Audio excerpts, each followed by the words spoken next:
WST Pag-asa. Narito ang latest weather update tungkol dito sa pinabantay ulan ng bagyo na si Tropical Depression Verbena ngayong November 24, 2025. Sa kasalukuyan, tatlong weather system ang nagdadala ng mga pag-ulan sa malaking bahagi ng ating bansa. Narito na, una po dito, itong shear line o yung ang pagsasalubong ng hangin ng easterlies na nagdadala ng mga pag-ulan at thunderstorms dito sa may eastern section ng Luzon, habang ang northeast naman o yung hangin ng Pian ang nagdadala ng mga mahinang pag-ulan at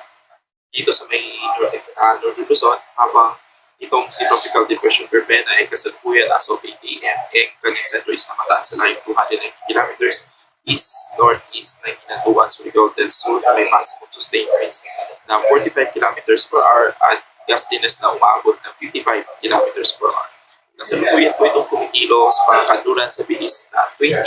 kilometers per hour. Sa kasalukuyan ay inaasahan po itong si Bagyo Verbena ay magkakaroon ng close approach over southern part ng Eastern Visayas or northeastern part ng Mindanao ngayong hapon, at after ng close approach ay maaari po itong tumawid dito sa may Visayas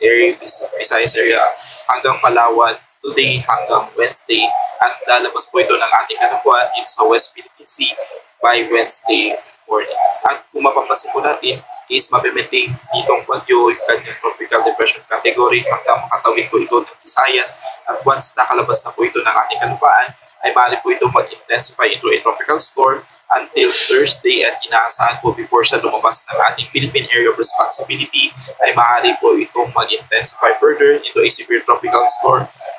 by Friday, at maaari pa po itong bumaba from severe tropical storm category once nakalabas na po ito ng ating Philippine Area of Responsibility dahil po sa interaction nitong bagyo sa ating northeast monsoon.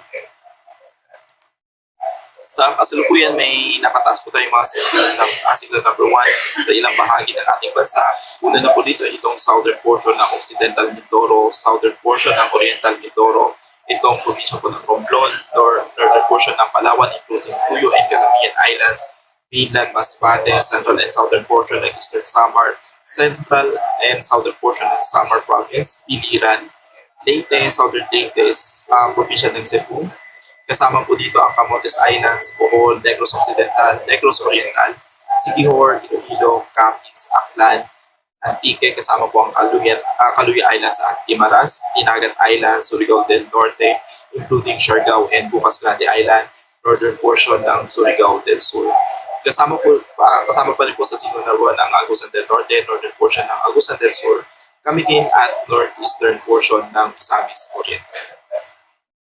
Sa kasalukuyan, itong si Verbena ay maaari din po magdala ng occasional gusty winds o yung biglang bukso na malalakas na hangin sa mga areas po na hindi kasama sa wind signal. Ngayong araw ay inaasahan po na makakaranas na occasional gusty condition ang Luzon, Visayas, Caraga at Davao Region. Then pagdating po ng Tuesday, November 25,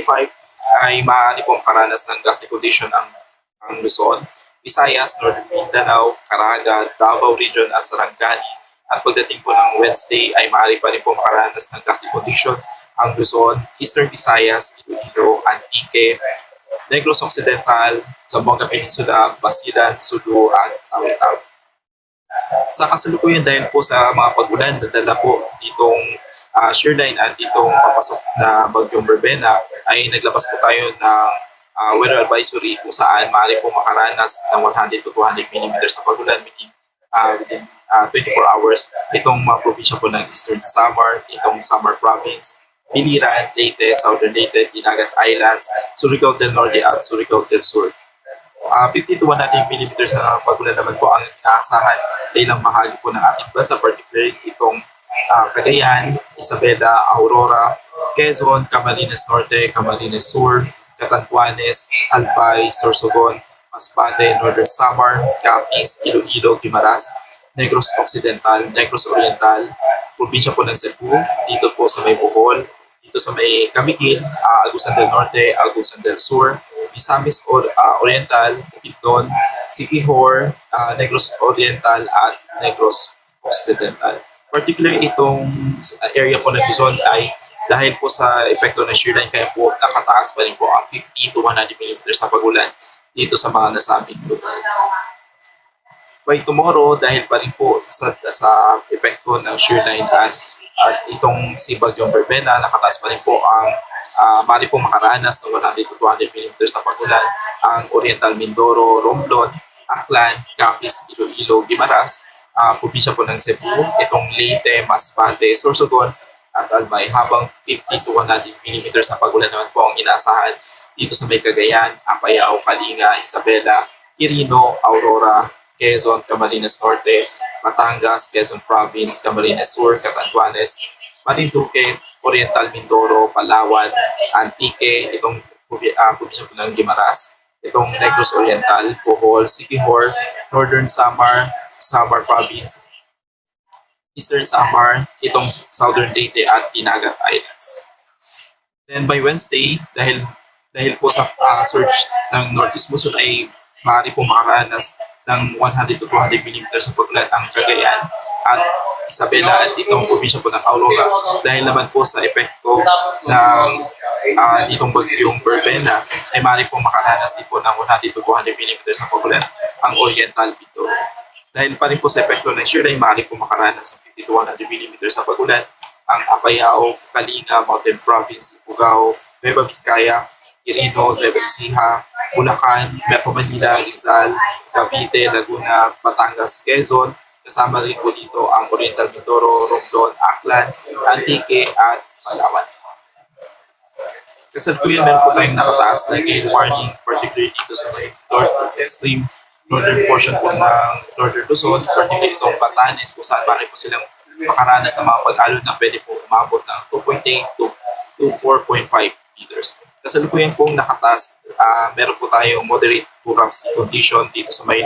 Northern Luzon at dito sa may eastern section ng Central and Southern Luzon. Moderate to rough na sea condition na maaari pong maranasan dito sa may natitirang bahagi po ng Southern Luzon at slight to moderate sea condition naman po ang mararanasan sa ilang bahagi po ng ating bansa. At yan po ang latest dito sa Pag-asa Weather Forecasting Center, Munir Baldomero, Batangas.